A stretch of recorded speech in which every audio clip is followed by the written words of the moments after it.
Estamos nuevamente desde la mesa de conducción de la Central de Noticias del Congreso de la República y de inmediato vamos a pasar a transmitir a la sala Miguel Grau, donde está por iniciarse el diálogo del presidente del Parlamento Nacional, Freddy Otárola Peñaranda, con los periodistas acreditados en el Congreso de la República. Veamos. Justamente al aprobar esta iniciativa de Solidaridad Nacional.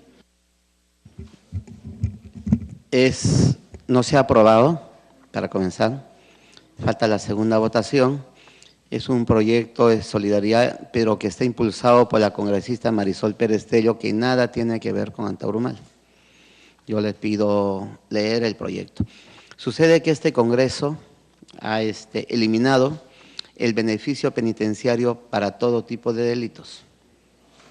E inconstitucionalmente lo está haciendo en forma retroactiva.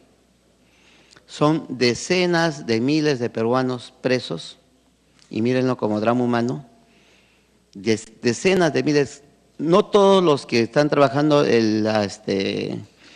los beneficios penitenciarios son grandes narcotraficantes, qué sé yo, son decenas de miles de peruanos presos que durante años han trabajado, han tenido buen comportamiento, ¿para qué? Para lograr su liberación con los beneficios penitenciarios. Al legislar el Congreso, no tuvo en cuenta algunos preceptos constitucionales, como aquel que dice que la retroactividad funciona en tema penal solo si es benigna en favor del reo, no si es maligna. Entonces, la congresista Marisol Pérez Tello, que está muy vinculada a los derechos humanos, se dio cuenta de eso y es una de las impulsoras, y es más, ha sido la que ha sustentado este proyecto. Está en debate aún, pero le garantizo que el único objetivo del diálogo, del debate ha sido ese. Y no es bueno que políticamente se quiera aprovechar un tema que creo que en algunos casos es de justicia. Entonces, no es ley Antauro, nada tiene que ver con Antauro, y es el reclamo de miles y miles de presos que se han portado bien, que se están resocializando y por un error, digamos así, del Congreso, podrían haberse quedado mucho tiempo más que el debido en la cárcel. Presidente, buenas tardes. Soy Carlos Alvarado de RPP Noticias. Le pregunto lo siguiente. La ex fiscal de la Nación, Gladys Echaíz, ha advertido que podría denunciar al Estado ante la Corte Interamericana de Derechos Humanos porque ella considera que sus derechos fundamentales están siendo vulnerados por la denominada megacomisión. Ella dice que hizo una consulta a la megacomisión si es que ella es parte o qué es lo que se está investigando en la megacomisión. ¿Al gobierno del expresidente Alan García o al sistema judicial? Y le han respondido, según su versión, que se está investigando al gobierno del expresidente Alan García y comprenden al Ministerio Público como parte del gobierno. A ver, previamente tenemos el mejor concepto de la doctora Gladys Echaíz. Creo yo, y es una opinión muy personal, que ha sido una fiscal suprema de primera. No quisiese opinar sobre especulaciones. Ya se ha informado extraoficialmente que ella no es parte de las investigaciones, ¿no? En todo caso, son versiones de terceros. Nos pronunciaremos cuando existan versiones oficiales. Pero reitero, ella no es investigada y reitero además nuestro profundo reconocimiento a la labor que realizó en el Ministerio Público. Presidente, muy buenas tardes. Guillermo Cáceres, el Diario Expreso lo saluda. A mitad de semana ofreció unas declaraciones a la prensa extranjera y donde también se tocó el tema del convenio Bolivia-Mar, que fue aprobado por la Comisión de Relaciones Exteriores. Usted señalaba ahí que iba a poner el tema en 15 días a debate del Pleno. ¿Cuál es su opinión sobre este convenio? Porque en Bolivia han habido varias versiones, como que el Perú ha cedido parte de la soberanía nacional en este tema. Gracias. No es cierto, ni lo permitiríamos. Descartamos la cesión de 1 milímetro de soberanía nacional. La patria nosotros la defendemos. Es un proyecto de integración con un hermano país vecino. Y es más, lo que yo estoy facilitando es el debate. Ya la Comisión de Relaciones Exteriores lo aprobó y como estoy obligado en mi condición de presidente, tengo que facilitar el gran debate en el Pleno. Y hay que descartar dos temas. Nada tiene que ver con cesión de soberanía nacional y peor aún con el tema de la Haya, como han querido vincularlo algunos políticos. Son cosas total y absolutamente distintas. Con lo de Bolivia-Mar es un tratado de integración entre dos países hermanos con respeto a la plena soberanía de cada uno, que le da facilidades a la hermana República de Bolivia, pero que también consolida a todo el entorno peruano de la zona, pues le va a permitir mejorar las relaciones económicas y comerciales con Bolivia. Buen día, presidente. Patricia Hoyos, de Diario La República. Ayer se tenía mucha expectativa de que el Pleno del Congreso someta a segunda votación el proyecto de ley que suspende por un año el aporte de independientes. Preguntarle en ese sentido si ello implica que este mes se ejecuten los descuentos a esos trabajadores y, en todo caso, qué mensaje les daría a las personas que tienen que consideran que se les puede hacer el descuento, al igual que en el mes de agosto. Yo invoco a las bancadas a viabilizar y votar favorablemente, respetando la posición de cada uno en la segunda votación. El reglamento del Congreso, que es ley orgánica, es clarísimo. La segunda votación se realiza luego de los 7 días que se cuentan a partir del día siguiente. Es decir, el Pleno hubiese tenido que realizarse el día de hoy para poder debatir la segunda votación. Es un impedimento eminentemente reglamentario. Tenga plena certeza que cumplido el plazo de ley para la segunda votación, es decir, en el próximo Pleno, el tema lo pondremos en debate. ¿Podría implicar el hecho de que no se haya sometido ayer a segunda votación de que se realicen los descuentos a los trabajadores independientes este mes? Es un tema que responderá el Ejecutivo, pero lo que no podemos nosotros es irnos contra una ley orgánica, ¿no? Hay que tener en cuenta que aprobado el proyecto, la presidencia de la comisión bien pudo pedir exoneración de segunda votación. La pidió y hubieron bancadas que no estuvieron de acuerdo con la exoneración de la segunda votación. Entonces, y porque esas bancadas tuvieron votación mayoritaria, es que no se ha visto el Pleno. Cada bancada en todo caso asumirá su responsabilidad. Eso está en la votación, ¿no? Pero en todo caso es información que le podemos hacer llegar, pero ellos asumirán su responsabilidad. Presidente, buenas tardes. De Radio San Borja, Fernando Palomares. Y yo quisiera formarle una pregunta más de la agenda nacional interna y de aquellos que quizás a veces no se les escucha su voz en estos temas. Por ejemplo, usted ha tenido una reunión con la alcaldesa de Lima cuando le visitó a su despacho para el inicio de su gestión, usted como presidente del Parlamento. Resulta que, por ejemplo, en Lima se requieren más de 100 kilómetros de muros de contención para implementar el plan de zonificación y aprobación del plan vial. Por ejemplo, 40 kilómetros implican 23 millones de soles. Y esto tiene relación con que cada 4 niños en el país, de 10, tienen acceso al agua. Y sobre todo en Lima, estamos en el puesto 14 de los 18 países de América Latina en cuanto al acceso de la población de servicios de agua, desagüe y saneamiento. La visita de la alcaldesa de Lima hacia usted implicó también que le entregue su plan de trabajo. ¿Cómo está contemplando el Parlamento en la agenda que usted está elaborando para que estos sectores, primeramente acá de Lima Metropolitana y seguramente esto seguirá una política nacional, se desarrollen estos planes de inclusión en los servicios de agua, desagüe y saneamiento para estas poblaciones?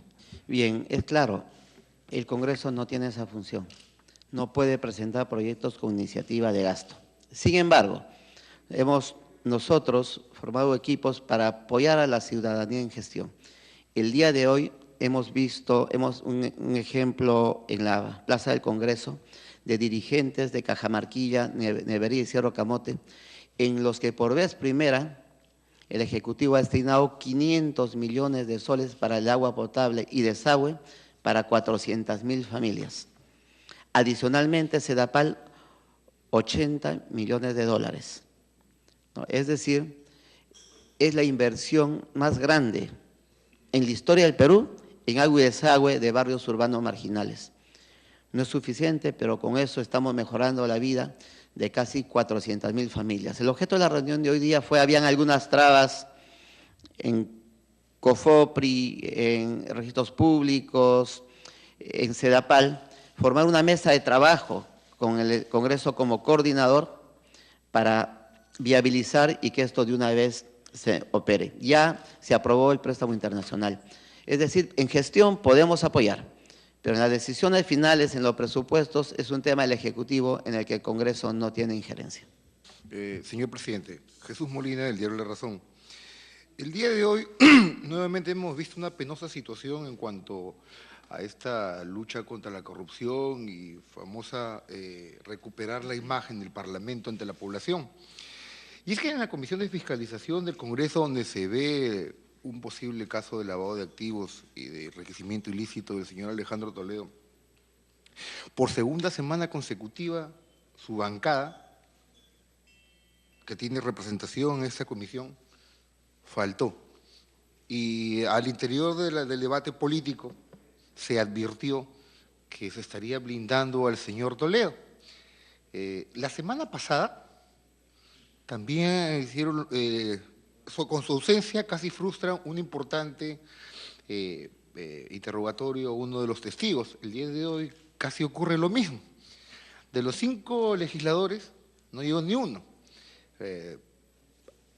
A las 12 del día, cuando se subsanó que no había, se completó el quórum, aparecieron.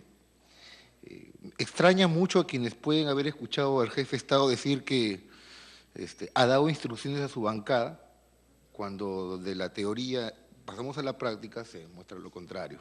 Esa es la primera pregunta. Y si no pueden ir a las reuniones, pues, por cualquier problema, el procedimiento parlamentario indica que sus accesitarios pueden ir, pero tampoco. O sea, lo que deja mala impresión en esta lucha de recuperar la imagen del Parlamento. Y en segundo lugar, el día de ayer, un capitán de fragata en situación de retiro de los Estados Unidos, desde los Estados Unidos, el señor Jorge Manrique Prieto, ha advertido que el posible satélite que adquiriría el Perú tiene todas las características de nuestro hermano país del sur, chileno, y solamente costó 83 millones de dólares, y el que se advierte que se compraría acá superaría, va entre un rango de 200 a 300 millones de dólares. Si bien es cierto la adquisición es importante para el país, yo quisiera preguntar a usted en su calidad de titular del Parlamento si estos mecanismos de fiscalización que se ven acá en el Legislativo, se ha analizado este punto. A ver, respeto su posición, pero no la comparto en el tema de blindajes. Esta comisión tiene todas las facilidades. La bancada informará qué pasó con los congresistas, porque no fueron, pero si quisiesen blindar, irían. Irían simplemente a hacer el blindaje. Yo no entiendo cómo se puede blindar no estando. En todo caso, nosotros ratificamos nuestro compromiso. En el caso del señor Toledo, en el caso del señor García, vamos a actuar con absoluta objetividad. Si hay responsabilidad, mi bancada votará por la sanción pertinente. Si no la hay, por la solución. Esperemos nosotros los informes finales de las comisiones. Y en el caso de los satélites, a veces hay que tener un poco de mesura. No conozco el tema, pero cuando se trata de adquisiciones un poco altas, siempre hay partes desplazadas que quieren boicotear la adquisición. Pediremos los informes del caso, pero le pediría no adelantar opinión. Supongo que su medio de comunicación, que es muy serio, va a realizar las investigaciones pertinentes, va a contrastar informaciones, pero tenga plena certeza que nosotros no avalaríamos ningún acto ilegal. Sobre ese tema investigaremos, pero con mucho cuidado, porque insisto y reitero, cuando hay intereses de por medio, ustedes saben lo que pasa cuando uno quiere comprar armas de guerra, por ejemplo, nadie está contento y se sale a torpedear a quien podría ganar. Presidente, discúlpeme que, en primer lugar, no es un comentario mío el que le hice sobre el blindaje, sino fue una conclusión que se llegó al interior del debate político en la Comisión de Fiscalización. Y en segundo lugar, las ausencias sí podrían interpretarse como un blindaje, en el sentido de que por ausencias, usted como presidente, la expresidente de la Comisión de Constitución y 2 periodos legislativos en el Parlamento, sabe que genera las ausencias falta de quórum.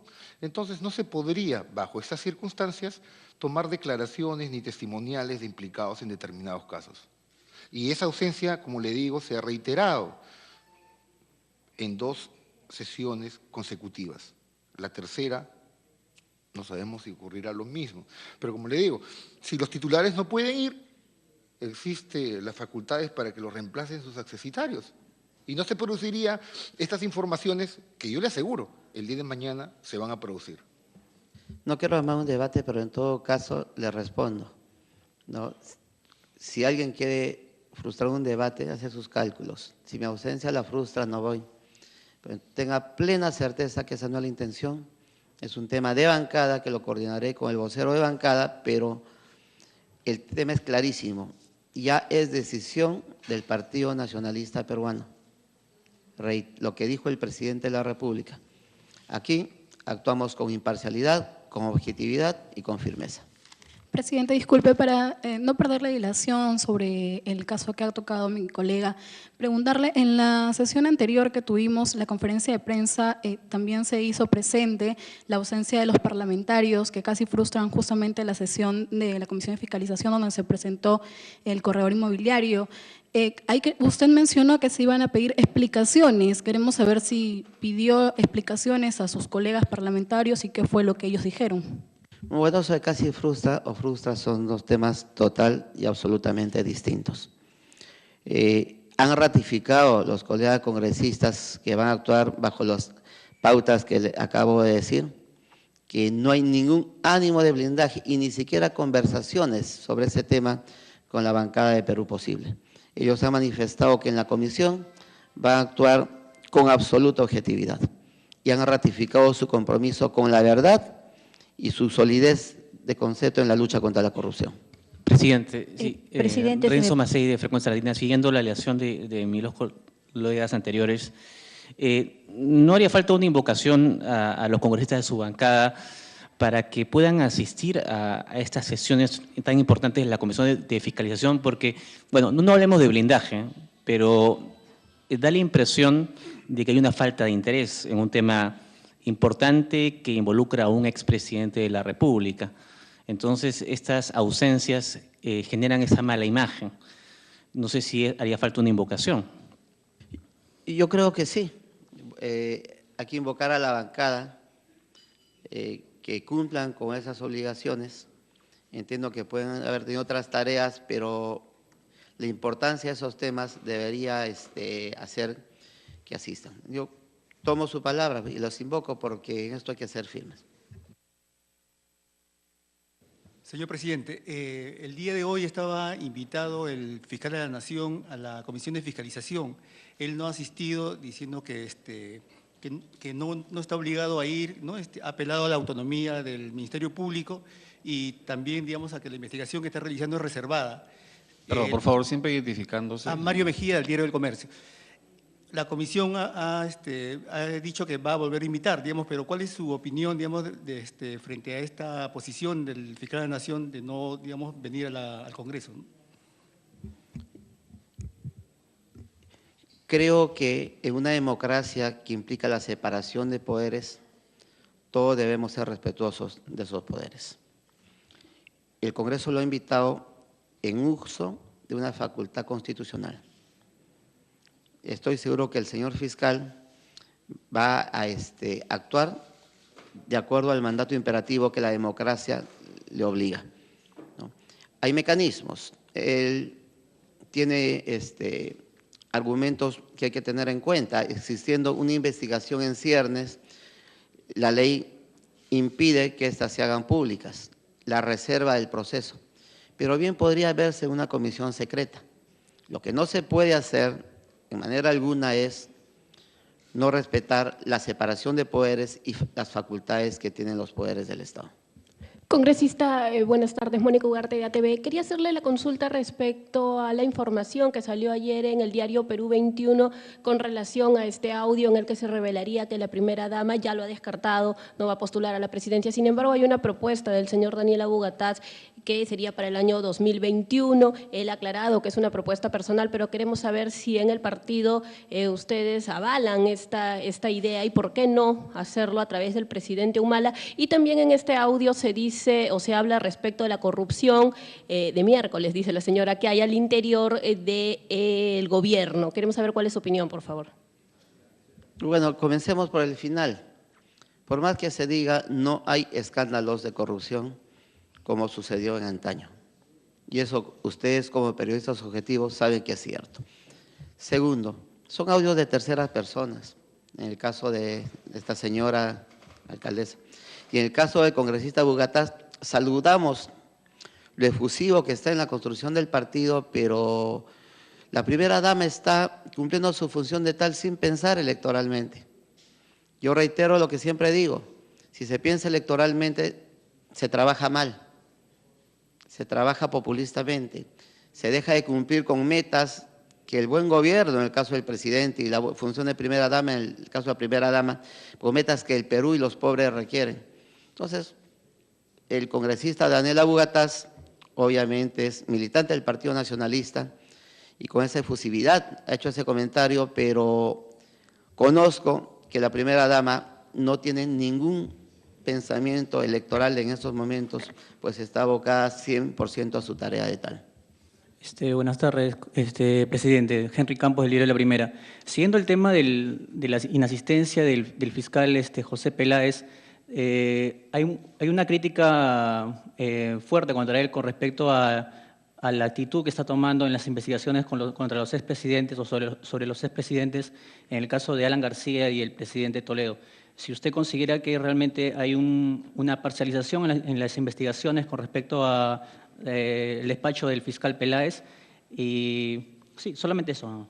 Nosotros vamos a esperar el informe de la mega comisión para pronunciarnos sobre la totalidad del mismo. No es bueno especular, peor aún adelantar opinión, pues tenga en cuenta que en el Congreso somos la segunda y última instancia en estos temas y no podemos viciar el proceso adelantando opinión.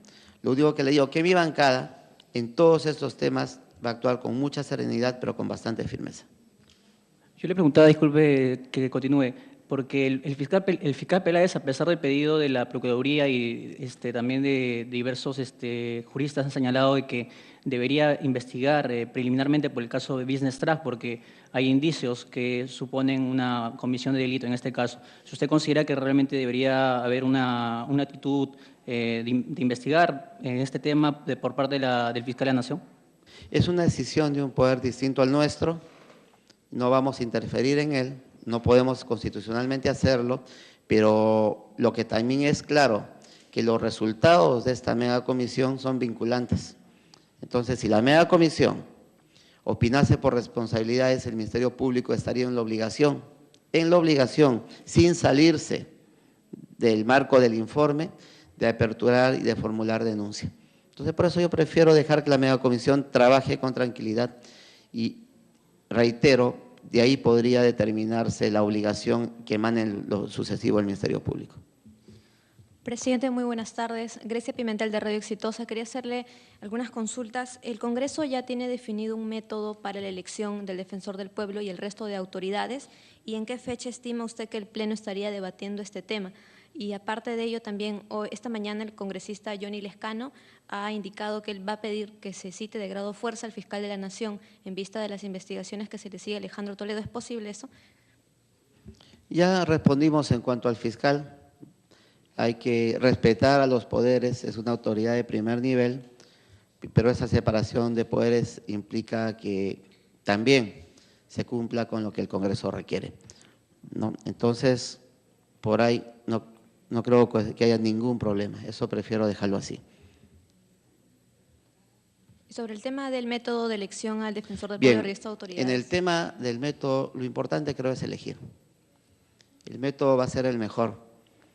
Yo fui miembro de la comisión seleccionadora en el Congreso anterior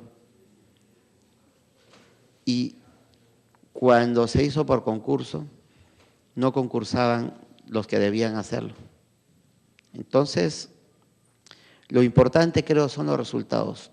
El método, si se acepta el perfil que yo oportunamente he lanzado, el método creo que va a ser lo menos importante, pues lo importante va a ser que salgan los mejores peruanos para servir a la patria en esas tribunas. ¿En qué fecha se estima se estaría debatiendo este tema? Estamos con conversaciones muy avanzadas. Yo he lanzado un perfil que espero que las bancadas lo acepten. Aceptado eso, comenzaremos ya a ver los nombres de peruanos destacados. Estamos muy avanzados, no quisiese dar fechas, pero tiene que ser rapidísimo, pues es una deuda que tenemos con el país. Buenos días, Carla Vélez Moro, de América Televisión. Una consulta sobre la pregunta de la colega. Si usted señala que ya hay un perfil, me imagino que habrán pensado de repente en nombres de alguien, ¿no?, relacionado o que encajen en ese perfil. No sé si de repente nos podría adelantar eso. Estamos pensando en nombres, hemos recibido comunicaciones, por ejemplo, la de la Federación de Colegios de Abogados del Perú. Están abiertas las puertas del Congreso para que los entes, la sociedad pueda hacer llegar sus pedidos, pero lo de los nombres no es bueno hacerlos públicos hasta que se concreten. Los ponemos en la palestra, a veces se maltratan, se barajan y no salen elegidos. Entonces ahí actuemos con mucha mesura. Disculpa que insista, en el tema de, también mencionó la colega del método, la forma en que se va a elegir. Creo que es importante en realidad, después de lo que ha pasado en la última elección, saber cómo se va a hacer el procedimiento que se va a utilizar para elegir a esas autoridades. Yo personalmente creo que el mejor método es la invitación. Recuerdo incluso cuando se eligió a la señora Beatriz Merino, por la serie de problemas que hubieron, no quiso aceptar la invitación, o no quiso aceptar concursos, y se optó porque el Congreso, no la comisión, en pleno acuerde la invitación. Entonces, esa es una opinión muy personal, pero en todo caso eso la internalizaremos con las demás bancadas, pero tenga plena certeza que no vamos a permitir que se cometan errores del pasado de ninguna manera. Doctor, una pregunta de Luis Menéndez de la revista cultural La Batuta. El año pasado usted denunció que era víctima de interceptaciones telefónicas. Ahora que es presidente del Congreso, quiero saber si sigue usted chuponeado o ha ordenado que ya no que cesen el chuponeo en el Congreso. Yo no puedo ordenar porque honestamente no sé si estoy chuponeado o no, pero yo sé que todos ustedes tienen ese temor, ¿no? Porque ese mecanismo de chuponeo va más allá de una orden o de una contraorden. Bien, señores periodistas, yo les agradezco y espero vernos el próximo viernes si en el transcurso de la semana no hay temas de agenda que nos tengan con ustedes antes. Muchas gracias. Presidente del Parlamento Nacional, Freddy Otárola Peñaranda, con los periodistas acreditados en el Congreso de la República en torno a la investigación que se le sigue aquí en el Parlamento Nacional a los expresidentes Alejandro Toledo y Alan García. El presidente del Congreso dijo que la bancada nacionalista procederá con imparcialidad, objetividad y firmeza, descartando así algún tipo de blindaje. Bien, ahora vamos a ir a una pausa y retornamos con más información.